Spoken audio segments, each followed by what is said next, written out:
A police officer is fired, and it's all linked to this incident captured on body cam video. DeLand police say the officer used excessive and unreasonable actions when arresting a man last year. News 6's Nadine Yanis joins us now live from the DeLand Police Department with more on how it all unraveled.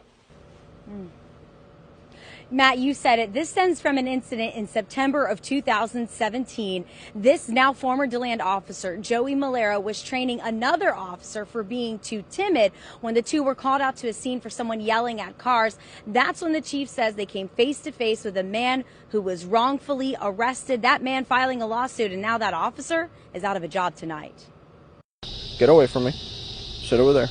You're pushing me away from you? Yeah, I don't need you stepping up to me like that. Sit down. Stepping up to you? Sit down, or I'm going to sit you down. I wasn't stepping up to you, sir. Sit down. Sit down. Do you understand that? According to the conclusion of an internal affairs investigation, DeLand police officer Joey Malero, seen here on the City of DeLand's Facebook page with a canine, was the one in this video. Overly aggressive, rude, and loud to a man the police chief says shouldn't have even been arrested to begin with. Do you have ID on you, sir? Yes, sir, I sure do.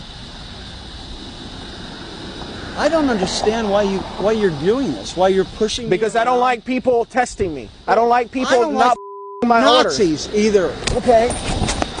The incident took place back in September of 2017 after there were reports that someone was yelling at cars.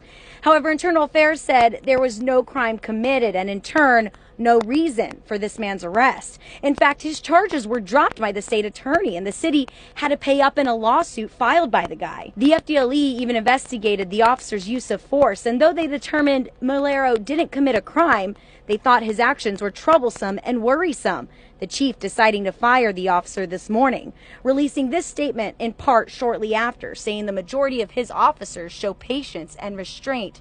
Quote, however, there are many times when our actions do not come anywhere near achieving the standards of excellence that we have set for our officers at the DeLand Police Department. Unfortunately, this is one of those times.